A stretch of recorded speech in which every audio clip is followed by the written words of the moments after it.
여러분들 안녕하세요.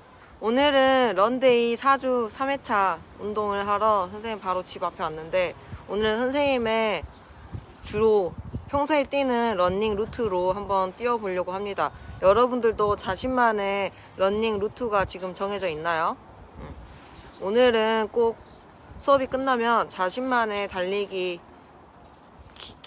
길을 꼭 찾았으면 좋겠어요. 그러면 갔다 왔을 때 몇 킬로 정도 딱 기록이 되어 있나 확인해 보는 것도 좋을 것 같습니다. 오늘은 4주 3회차 3분으로 늘어났습니다. 3분 달리기를 5세트 합니다. 5세트 할 수 있겠죠? 그러면 여러분들 화이팅! 정말 대단합니다. 여기까지 오셨다면 이제 달리기의 즐거움에 대해서 느끼셨으리라 생각합니다. 앞으로도 런데이와 함께 즐겁게 달리고 더 건강해진 삶을 느껴보세요. 지금은 5분간 걷는 시간입니다. 힘차게 걸어주세요. 오늘은 3분간 달리고 2분간 걷기를 5번 반복합니다. 이전 트레이닝보다 달리기 횟수는 줄고 시간은 30초가 늘어났습니다.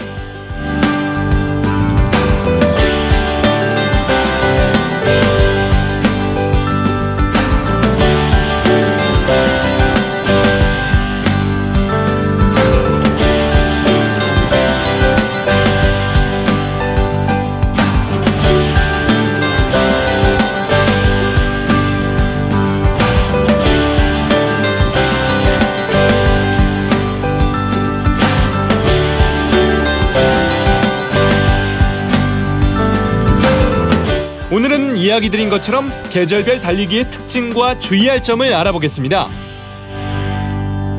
먼저 수분 섭취에 대해서 알아볼까요?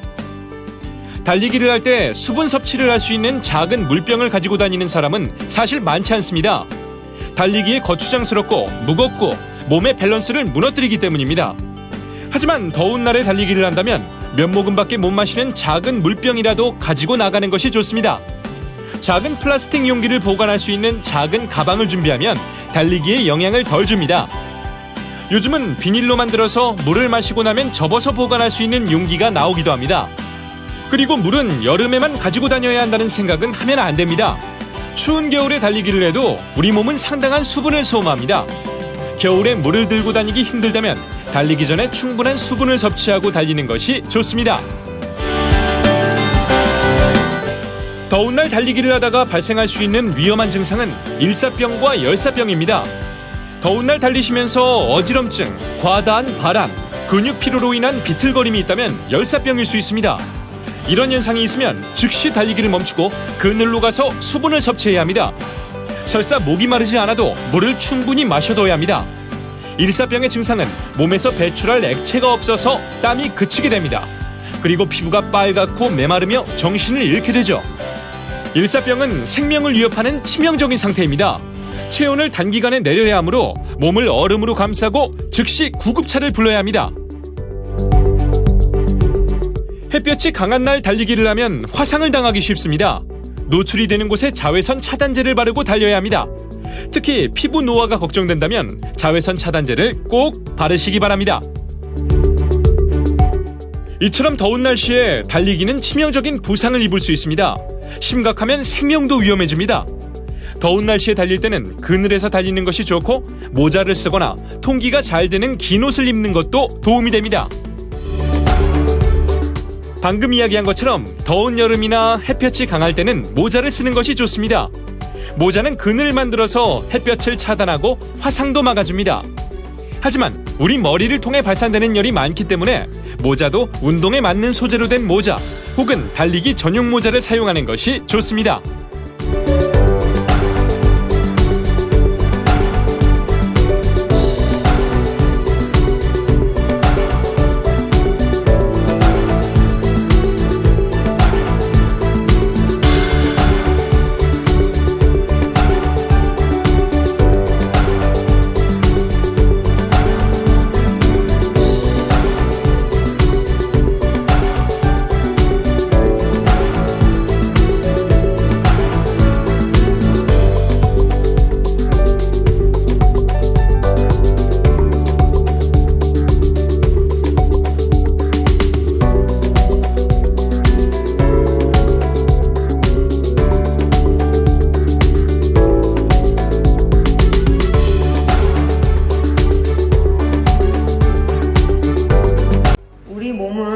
변화가 일어나면 원래 상태로 돌아가려고 하는 항상성을 항상 유지하기 위해서 노력합니다.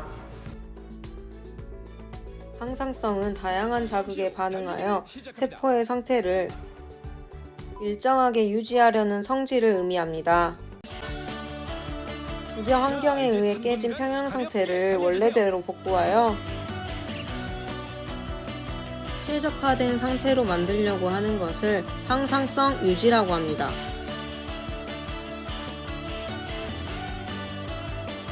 세포는 항상성 유지를 위한 고유한 조절 체계를 갖고 있습니다. 대표적인 항상성 유지로 체온 유지가 있습니다. 체온이 올라가거나 너무 내려오면 우리는 일정한 체온 36도나 37도 정도를 만들려고 몸은 변화를 줍니다. 그래서 먼저 체온은 어떻게 조절되는지에 대해서 배우도록 하겠습니다. 항상성에 위협을 주는 요인들에 대해서 우리 몸의 조절 체계는 대부분 밑에 그림처럼 작동하게 됩니다. 먼저 항상성의 혼란, 체온이 상승되거나 체온이 저하되면 우리 몸 내부의 변화를 감지하는 온도 수행체에서 열의 변화를 감지하여서 조절 센터, 조절 중추로 신호를 보내게 됩니다. 이때 조절 중추는 시상하부가 되겠고 정보를 받은 조절 중추인 시상하부는 이를 통합하고 항상성을 유지하기 위해서 뇌하수체와 신경계를 통해서 효과기에 명령을 내리게 됩니다. 실질적으로 안정된 원래 상태로 되돌려놓는 역할인 효과기에서는 즉 온도 변화에 대한 효과기인 피부의 혈관을 확장시키거나 땀샘 자극을 통해서 정상 체온으로 되돌려 놓습니다.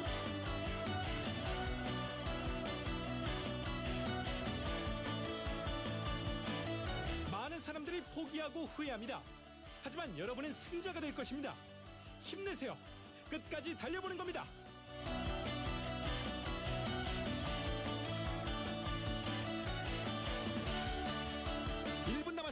크게 첫 번째, 집중하세요. 체온이 올라갔을 때의 체온 조절 기전과 두 번째, 체온이 떨어졌을 때의 체온 조절 기전에 대해서 배워보도록 하겠습니다. 체온이 상승되면 뇌하수체 후엽이 이를 담당하게 됩니다. 두 가지 시스템으로 작동하게 됩니다. 첫 번째, 혈관 확장을 통한 방열 시스템 작용이고 두 번째는 땀 배출을 통한 방열 시스템 작용입니다.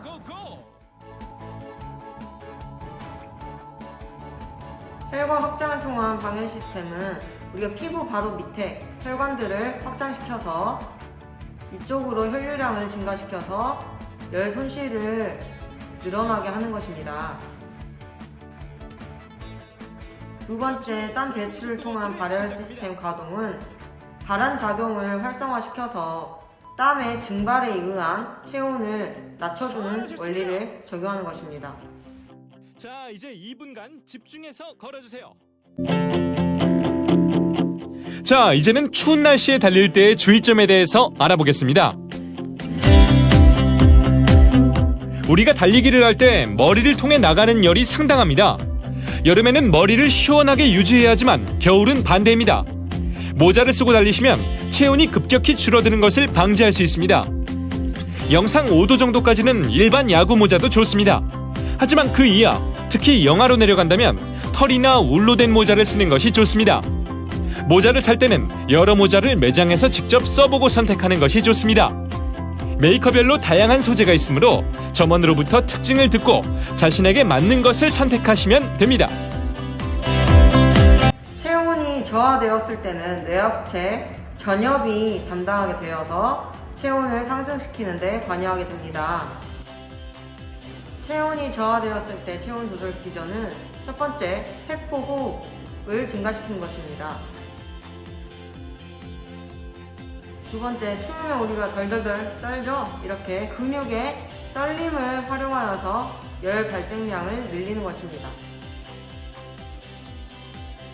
세 번째는 피부 바로 밑에 혈관을 수축시켜서 열 방출량을 줄이는 것입니다.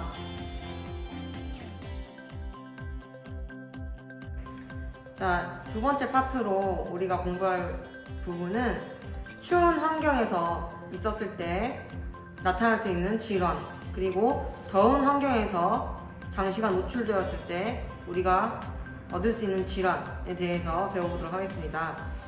잠시 후 달리기를 시작합니다. 우리가 주로 추운 겨울에 얻을 수 있는 질환을 한랭 질환이라고 합니다.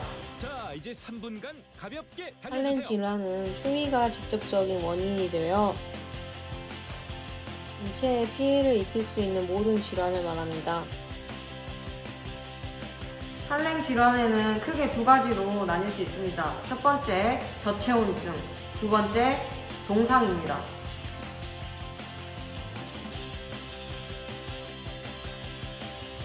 저체온증은 체온이 35도씨 이하로 내려간 상태를 말하고 심장, 폐, 뇌 등의 중요 장기의 기능이 저하가 됩니다. 저체온증의 증상을 알아보겠습니다. 말이 어눌해지거나 기억 장애가 발생할 수 있고 점점 의식이 흐려지고 지속적인 피로감을 느낍니다. 팔, 다리에 심한 떨림 증상이 나타나기도 합니다. 두 번째 한랭 질환, 동상입니다. 동상은 혹한에 의해 신체 조직이 동결하여 손상되는 것을 말합니다. 주로 코와 귀, 손가락, 발가락, 끝각 같은 노출 부위에 발생하게 됩니다. 동상의 증상에 대해서 알아볼까요? 찌르는 듯한 통증이 나타나고 붉어지고 가려움, 부종, 붓기가 나타납니다. 피부에 물집이 생기기도 합니다. 여러분들이 겨울철에 런닝을 할 때 선생님이 용품 설명할 때 말했었어요. 장갑을 꼭 필수적으로 끼워야 합니다.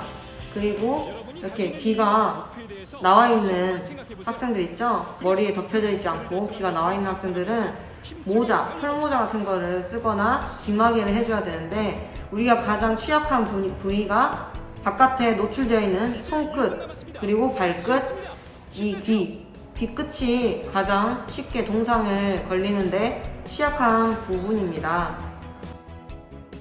그래서 겨울철에는 이렇게 동상이 걸리기 쉬운 부분들을 보호해주고 열을 손실하지 않도록 잘 용품을 착용하고 뛰는 것이 중요하겠습니다.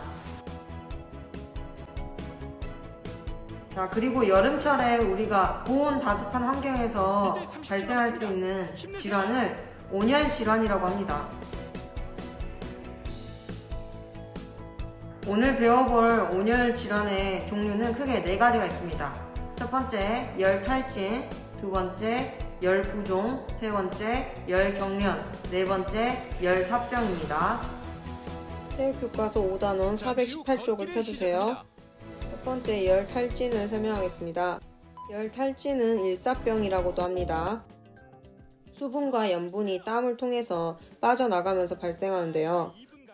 체온이 약간 올라가는데 열사병으로도 발전할 수 있기에 조심해야 합니다. 특징은 어지럼증, 두통, 땀을 많이 흘리고 정신혼란이 일어납니다. 두 번째는 열부종입니다. 온도가 높아지면서 열 발산을 위해서 몸 바깥쪽으로 혈액량이 늘어나지만 심부 혈액은 줄어드는 곳으로 혈관이 확장되면서 혈액 속 수분이 혈관 밖으로 이동하며 손, 발, 발목, 다리 등이 달리기를 시작하고 일정 시간이 지나면 동상의 위험이 줄어들지만 인터벌 트레이닝에 걷기를 할 때는 땀으로 인해 체온이 더 내려갈 수 있으므로 보온 대책을 확실히 해야 합니다.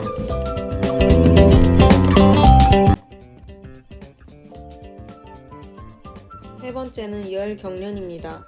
더위에 땀을 많이 흘리게 되면 혈액 안에 수분이나 염분, 전해질이 빠져나가면서 경련이 일어나게 됩니다. 주로 다리, 복부, 팔 등에 일어납니다. 네 번째는 열사병입니다. 가장 심한 온열 질환입니다. 열사병은 사망에도 이를 수 있는 질환입니다. 스스로 열을 내리지 못해서 39.5도 이상 오르게 되고 특징으로는 강한 햇빛으로 피부가 빨갛게 되면서 통증이 발생하는 것, 심하면 물집이 생기기도 하지만 특이하게 땀이 나지 않는 것이 특징입니다.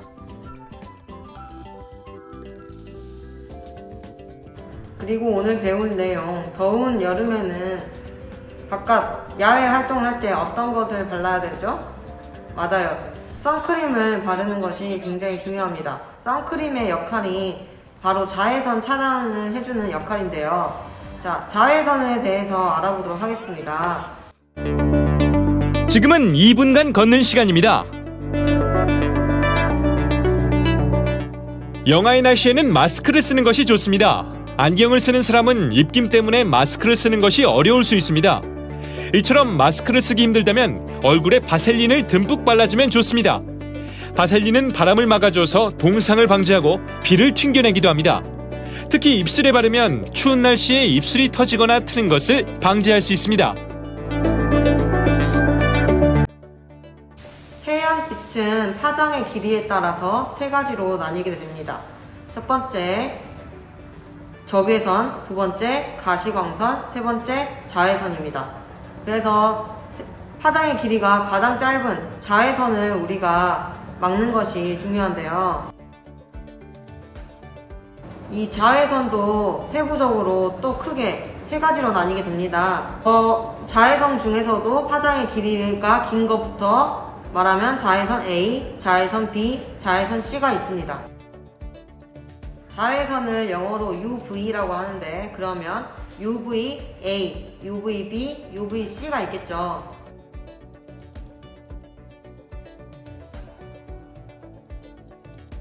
자외선 중에서도 파장이 가장 짧은 UVC, 자외선 C는 대부분 오존층에서 걸러지게 됩니다.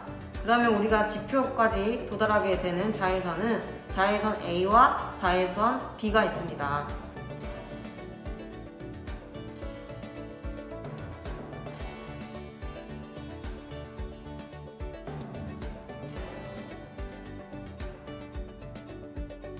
잠시 후 천천히 달리기를 시작합니다.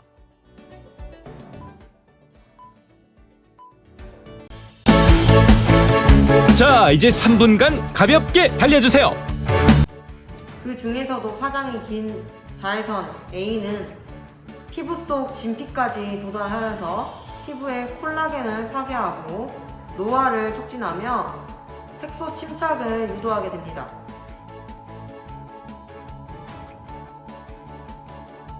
그 다음 자외선 B는 진피까지는 도달하지 않지만 피부의 표피에서 흡수되고 산란되어서 화상을 일으킵니다. 피부를 붉게 만들거나 피부를 타게 만드는 것입니다.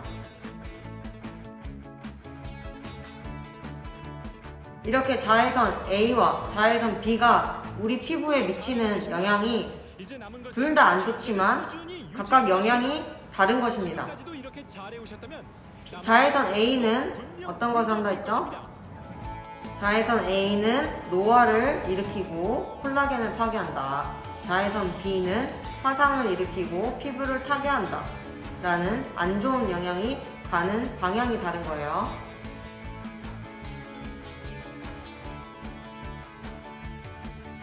두 자외선 종류가 우리 피부에 미치는 영향이 다르기 때문에 우리가 선크림을 바를 때 선크림 성분도 이 두 자외선을 차단하는 방법이 다르게 됩니다. 차단하는 원리가 다른다는 뜻이에요. 이제 달리기의 절반을 넘었습니다. 힘내세요. 우리가 선크림을 바름으로써 자외선 A는 물리적인 원리로 차단하게 되고 자외선 B는 화학적인 원리로 차단하게 됩니다. 해낼 수 있습니다. 런데이와 함께 달리기를 시작했다는 것만으로도 당신은 이미 해낸 것입니다. 자외선 A를 차단하는 것을 무기 자외선 차단제라고 합니다. 물리적인 막을 만들어서 이 자외선 A가 진피까지 도달하지 못하도록 막아주는 물리적인 역할을 하게 됩니다.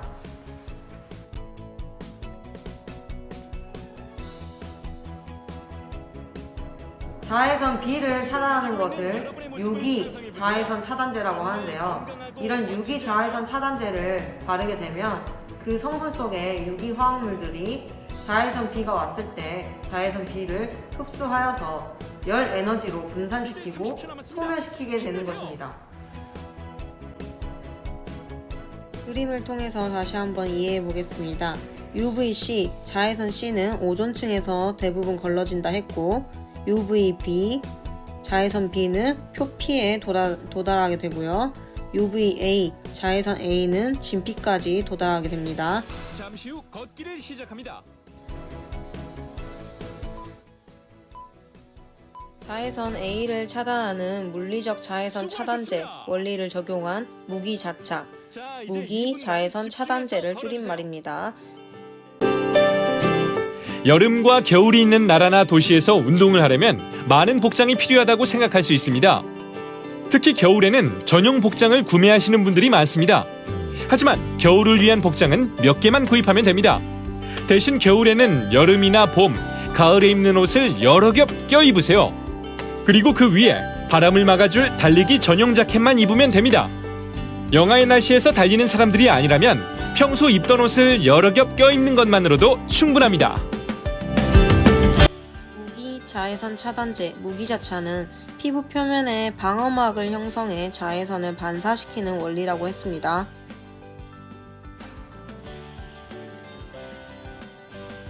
반면에 자외선 B를 차단하는 화학적 자외선 차단제인 유기자차, 유기적 자외선 차단제는 화학적 원리로 차단하는 거죠. 자외선을 흡수하여서 화학적 반응을 일으키며 분해하는 원리입니다. 보통의 자외선 차단제에는 유기와 무기 성분이 둘 다 들어있게 됩니다. 만약 하나의 성분만 구입한다면 두 개의 다른 종류의 선크림을 우리가 구매해야지 두 가지 자외선 A, B를 동시에 차단할 수 있겠죠. 이렇게 된다면 너무 비효율적이기 때문에 보통의 선크림에는 두 가지 원리인 성분이 다 포함되어 있습니다. 동시에 자외선 A와 B를 차단할 수 있게 됩니다. 여러분이 보통 쓰는 선크림 보면 선크림 앞에 이렇게 써져 있을 거예요. SPF, PA. 이렇게 자외선 차단제에 써져 있는 SPF가 의미하는 것이 무엇인지, PA가 의미하는 것이 무엇인지에 대해서 알아보도록 할게요. SPA는 자외선 B를 차단하는 지수를 의미하고 PA 등급은 자외선 A를 차단하는 1분가량 남았습니다. 정도를 힘내세요!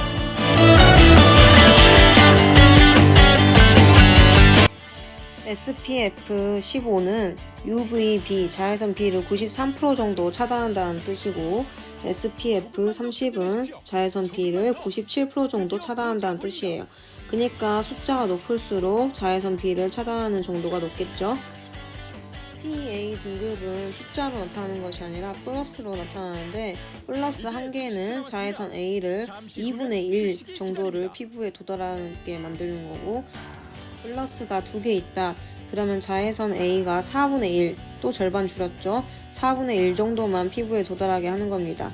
플러스가 3개 있으면 자외선 A를 8분의 1, 4분의 1의 절반 또, 그러면 8분의 1까지만 피부에 도달하게 만드는 겁니다. 시작합니다.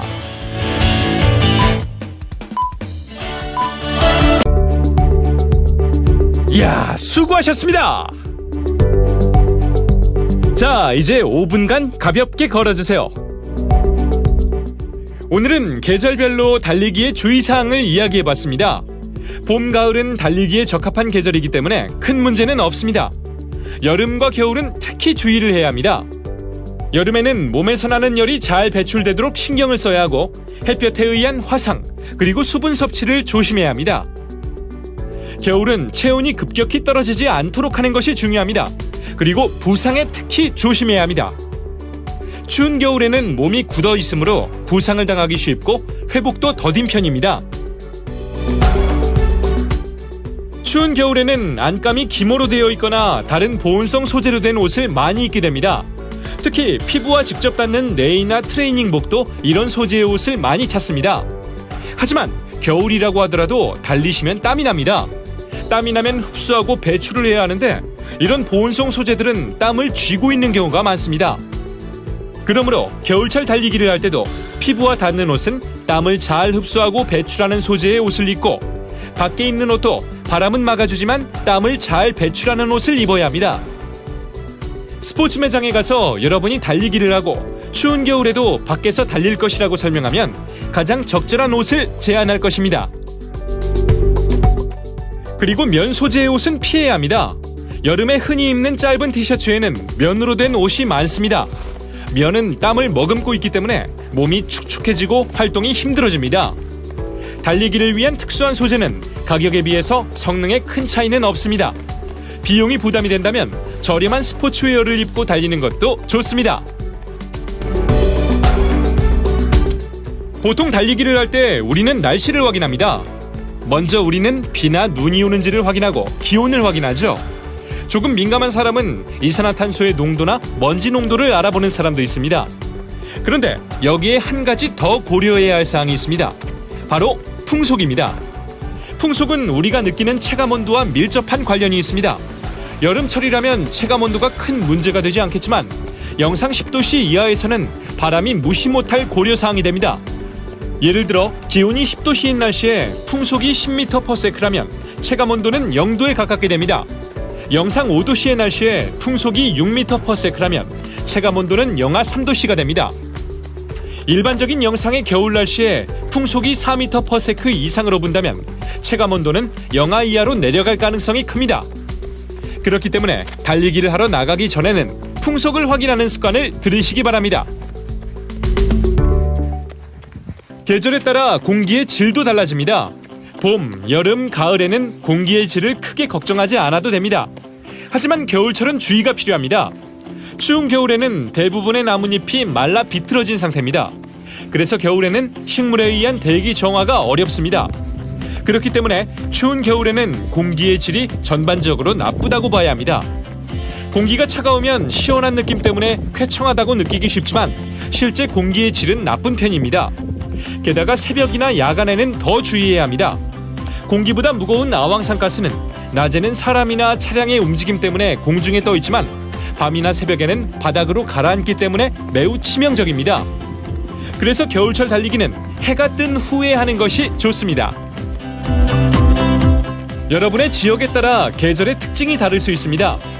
인터넷이나 주변에 달리기를 하는 분들을 통해서 여러분이 달리기를 하는 지역의 계절 특징을 미리 알아두시고 대처해 두시기 바랍니다.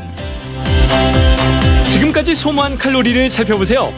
앞으로는 점점 더 칼로리를 많이 사용하게 될 거예요. 런데이와 함께 해주세요. 오늘은 달리기와 계절에 대해서 이야기를 드렸습니다. 달리기는 외부 환경의 영향을 많이 받는 운동이기 때문에 계절에 대한 정보는 잘 알아두시는 것이 좋습니다. 다음 트레이닝에서는 한 번 더 신발에 대해서 이야기해 보겠습니다. 신발이 달리기에서 가장 중요한 도구인 만큼 좀 더 이야기 드리고 싶은 게 많습니다. 다음에는 신발의 수명과 교체 시기, 신발의 종류와 선택 방법, 각종 관리 방법에 대해서 알아보겠습니다. 신발을 구매했다면 신경 써서 들어보셔야 합니다. 만약 아직 신발을 구매하지 않았다면 다음 트레이닝을 꼭 들어보시고 신발을 구매하시기 바랍니다. 잠시 후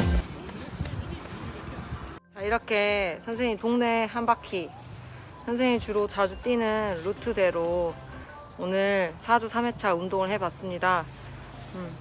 3분으로 늘어났지만 여러분들 저번 시간보다 30초씩 밖에 안 늘어났으니까 충분히 할 수 있고 자신의 루트를 꼭 만들어 보세요. 지금 선생님 주말인데 일어나자마자 바로 이렇게 뛸 수 있도록 자기 집 주변을 뛸 만한 루트를 만들면 쉽게 운동할 수 있겠죠? 어디 멀리까지 가지 않더라도. 여러분들도 이렇게 러닝 습관 잘 들였으면 좋겠습니다. 그러면 다음 시간까지 우리 4주 3회차까지 운동 열심히 해보고 파이팅! 다음 시간에 만나요. 빠빠.